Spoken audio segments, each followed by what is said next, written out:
When a beloved school cook is fired without warning, no one expects the chain reaction that follows. From protests to a billionaire's intervention, this story uncovers hidden truths and ignites a revolution.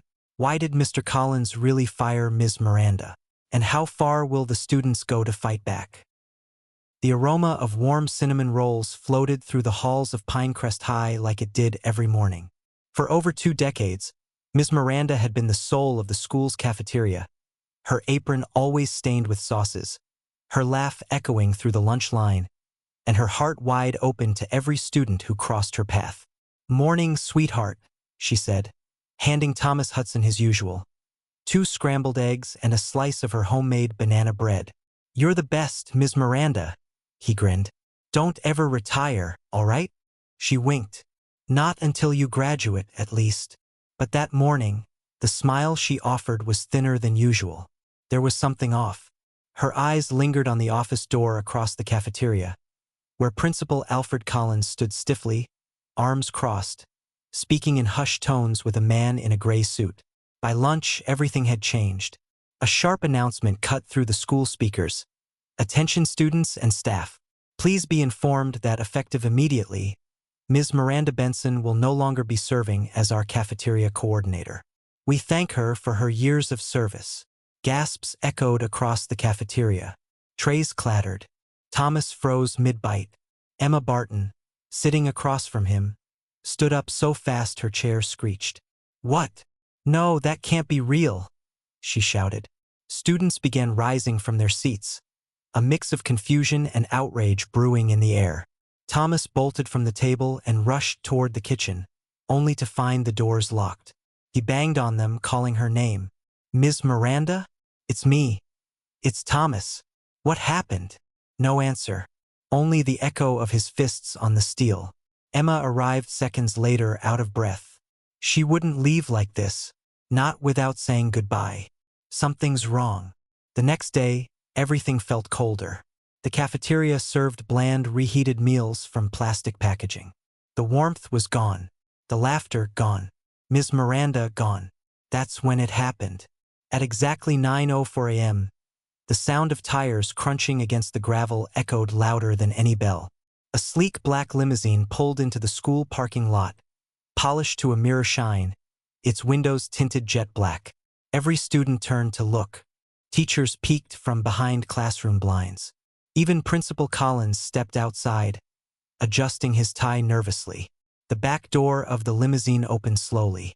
A tall man stepped out, dressed in an elegant navy blue suit with sharp shoulders and Italian leather shoes. His hair was silver at the temples, and his presence commanded silence. He didn't speak right away, he just looked around, eyes scanning every face. Then he said, in a calm but firm voice, "I'm looking for Ms. Miranda Benson." The name dropped like a thunderclap. Principal Collins quickly stepped forward, forcing a polite smile. "I'm afraid she no longer works here. May I ask who's inquiring?" The man's eyes narrowed slightly. "Barry Charleston." A whisper ran through the crowd like wind in tall grass. Barry Charleston? The billionaire? The tech tycoon? Thomas's heart skipped a beat.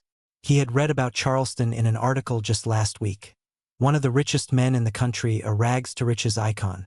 Charleston turned his gaze from Collins and looked directly at the group of students gathering nearby. His expression softened slightly when he spotted Thomas.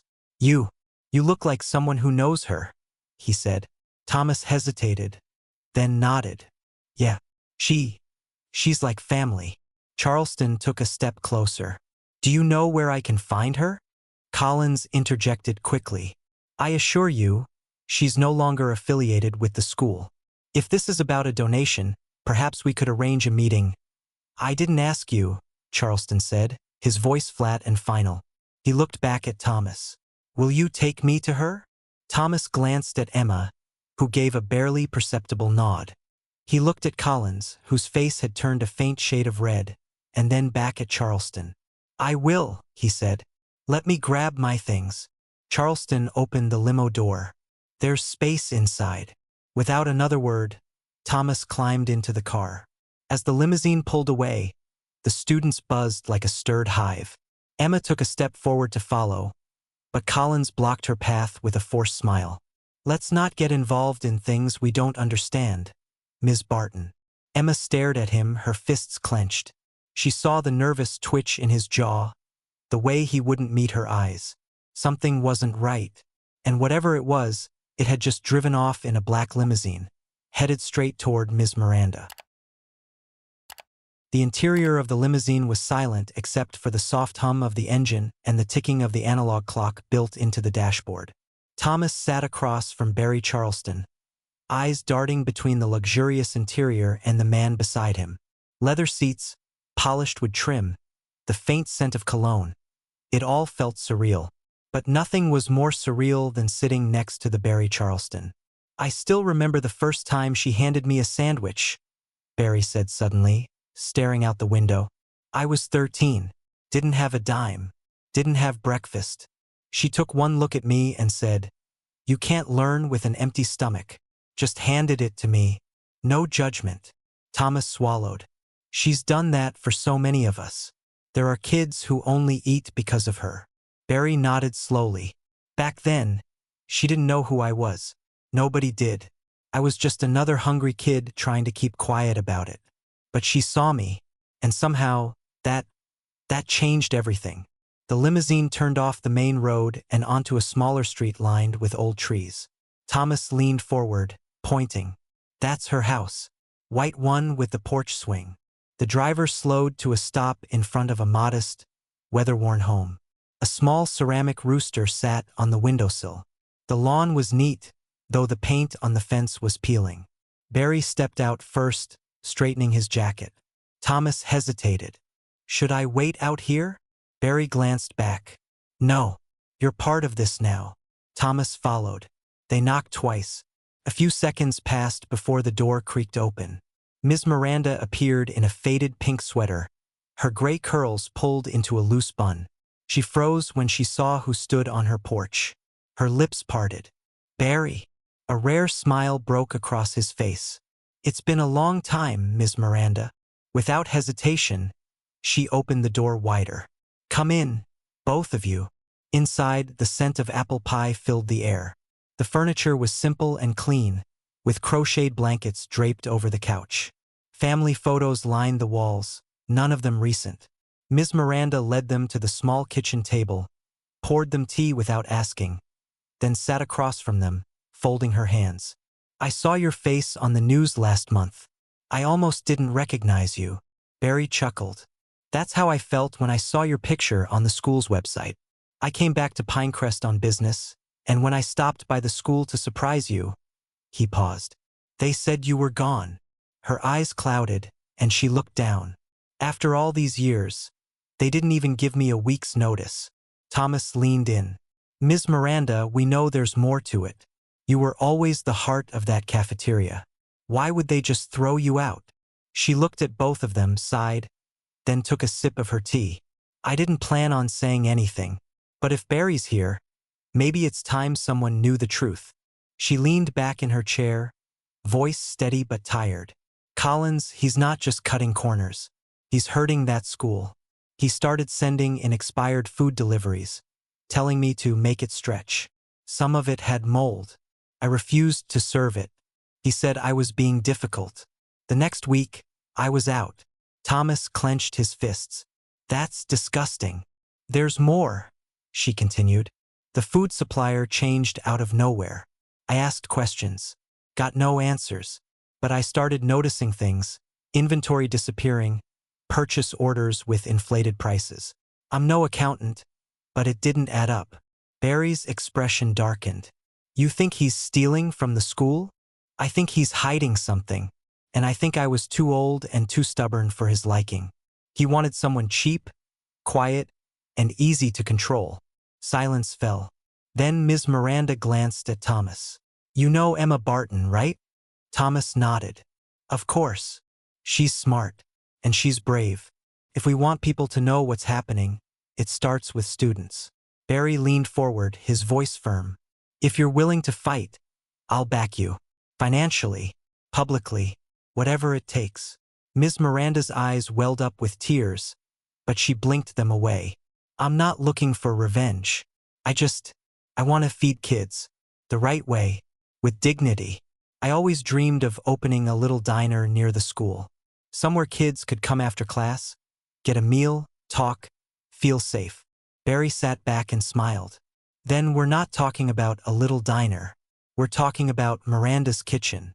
A place that matters. Thomas's phone buzzed. It was a text from Emma. What's going on? Are you okay? He typed quickly. It's big. Call you in 5. He turned to Ms. Miranda. You should tell Emma. She'll spread the word. People listen to her. Ms. Miranda nodded. Then let's not waste time. As Barry stepped outside to take a phone call, Ms. Miranda turned to Thomas. You know, I never thought I'd see that boy again. And now he's back here, offering to build something beautiful. Thomas smiled. You built something first. He's just returning the favor. From the porch, Barry raised his voice. I own the empty lot next to the school. Cleared it last year for a storage facility. But I think I've got a better use for it now. Back inside, Ms. Miranda sat straighter, her hands trembling slightly. Hope, real, tangible hope, was returning to her eyes. Back at the school, Emma stared at her phone, reading Thomas's message over and over. And in the principal's office, Alfred Collins sat alone, staring at the security camera feed of the limousine pulling away. His hand hovered over a locked drawer in his desk. He knew what Ms. Miranda had seen, and if she talked, everything he'd built could come crashing down. Thomas stood just outside the school gates, phone pressed tightly to his ear, pacing in short, tense strides. Emma, listen, he's not just some rich guy. Barry Charleston. That name ring a bell. There was a pause on the other end and then, wait, the tech billionaire who built that youth startup thing? Yeah, him. And guess what? Ms. Miranda helped him when he was a kid at this school. Gave him food when he had nothing. Now he's back, he's gonna help her open a diner. A real one. Right next to the school. Emma's voice came back, full of breathless awe. You're serious? She told us everything, Em. Collins made her serve expired food. When she refused, he fired her. She suspects he's been stealing from the school too, falsifying purchase orders, cutting deals with shady suppliers. A pause. Then, Emma said, we need to tell everyone. I thought you'd say that, Thomas said, a smile curling at the edge of his mouth. Let's make some noise. By lunch break, Emma had already posted a detailed message on the student forum and snapped a photo of the outside of Ms. Miranda's home with a caption. You may have fired her, but we haven't forgotten her. The post spread fast. Comments flooded in. Students began talking in the hallways, whispers turning into heated debates. By the final bell, a group of students had gathered in the courtyard holding up handmade signs. Bring Miranda back. We deserve real food. What is Collins hiding? Inside his office, Principal Alfred Collins slammed the blinds shut. His face, normally smug and unreadable, was pale with tension. He gripped a stack of folders labeled confidential and paced his office like a cornered animal.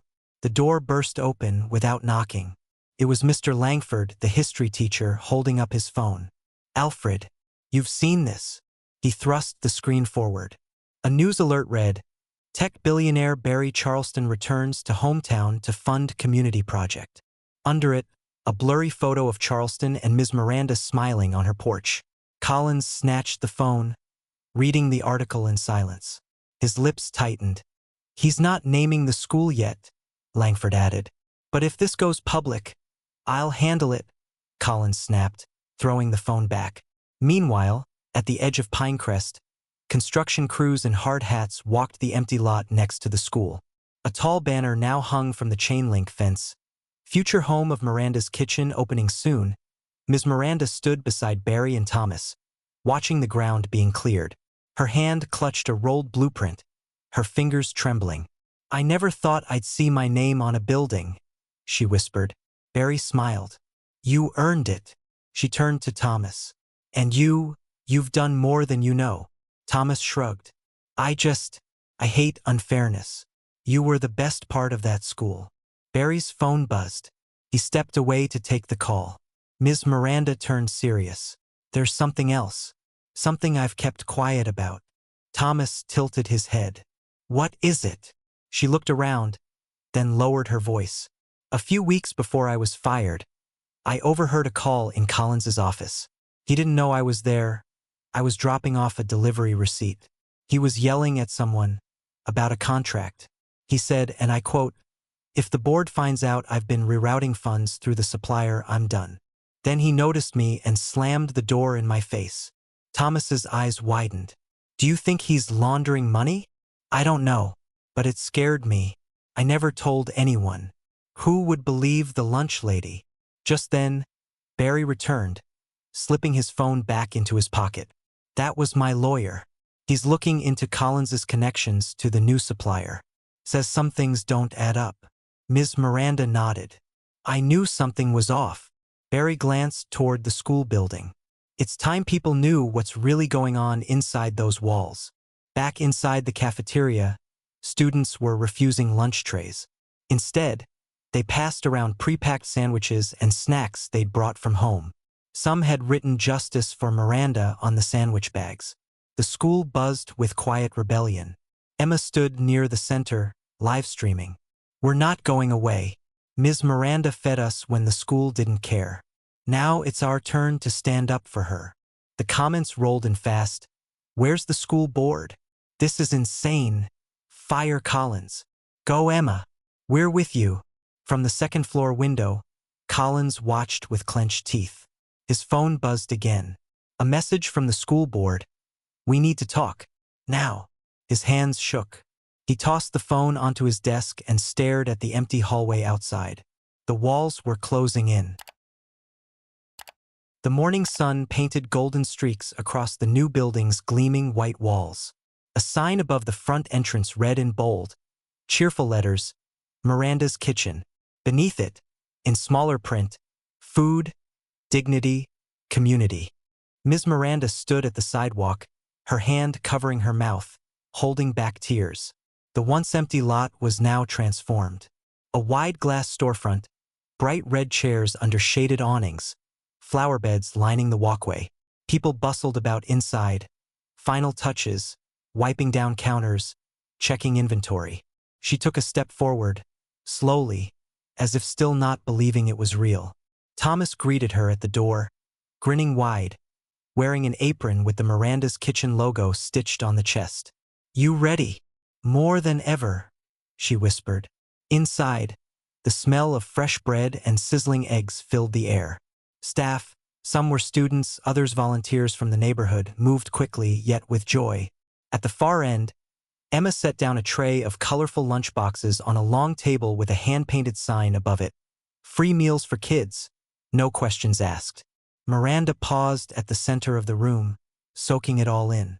Barry Charleston walked over, sleeves rolled up, clipboard in hand. It's a soft opening today, he said.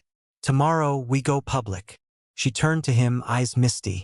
I don't even have words to thank you. You already did, Barry replied, smiling. You changed my life once. This is me returning the favor. Just then, the bell above the front door jingled. A young boy, no older than 9, walked in hesitantly. His shirt was oversized, his sneakers too worn. He looked around nervously. Ms. Miranda knelt down to his eye level. Hi, sweetheart. What's your name? Dion, he said softly. Are you hungry, Dion? He nodded. Well then, she smiled, standing up. Let's fix that. She walked him over to the counter where warm trays of scrambled eggs, toast, and fruit awaited. He took a plate, eyes wide, hands trembling with gratitude. As she watched him eat, she whispered to Barry, This is what it was always about. Outside the school gates across the street, things looked very different. The once indifferent, orderly routine had been replaced by tension. Reporters lingered near the entrance. Parents and students crowded near the bulletin board, reading the freshly posted letter. To the Pinecrest community, an internal investigation has begun regarding recent allegations of misconduct by Principal Alfred Collins. Until further notice, he is on administrative leave. The school board Emma read it aloud to a group of students, who erupted into cheers and hugs. Inside his empty office, Alfred Collins sat alone, the walls stripped bare. The school board had arrived that morning with a formal letter and sharp questions. Now, with his belongings packed in a cardboard box at his feet, he stared out the window at Miranda's kitchen. From his vantage point, he could see people lining up. Kids, families, teachers, and staff, many of whom had once walked past him without a word, were now laughing, smiling, united around something real. He clenched his jaw, then looked away. Back at Miranda's, the day went on. In the late afternoon, a small ceremony took place. A local reporter handed Ms. Miranda a microphone. She stood at the center of the room, surrounded by flashing cameras and familiar faces. "I never asked for any of this," she said, voice steady but emotional. "All I wanted was to make sure no child went hungry. I did that for 25 years at Pinecrest, and when that ended, I thought my time was over. But what I learned is, love doesn't retire. Kindness doesn't expire. And when people come together, when we speak up for what's right, we can create something beautiful." Applause rang out. Thomas and Emma stood side by side, clapping with tears in their eyes. Later, as the crowd thinned and the lights dimmed, Ms. Miranda sat at a corner table, sipping a cup of tea. The kitchen had quieted down. She looked across the room and saw students helping to clean, community members chatting warmly. Barry walked over, setting down a small envelope. "What's this?" she asked. He shrugged. "Just a little something." Inside was a folded note and a deed. It was the ownership papers for Miranda's kitchen, signed and sealed in her name. She looked up at him in disbelief. "Barry, it belongs to you, Miranda. Always has." Her eyes filled with tears. "You have no idea what this means." "I think I do," he said gently. She stood up and pulled him into a hug. It wasn't grand or public. It was quiet and full of meaning. That evening, as the sun dipped below the trees, the warm light spilled through the large windows of Miranda's kitchen. Inside, the smell of fresh food lingered. Laughter and conversation still echoed. And at the very heart of it all, a woman who had once been discarded stood tall, proud, fulfilled, and surrounded by love. Not just a new beginning for her, but for the entire community. This story reminds us that even small acts of kindness can spark monumental change. Would you stand up for someone like Ms. Miranda? Share your thoughts below. If you enjoyed this journey, don't forget to like, subscribe, and join us next time to embrace the journey.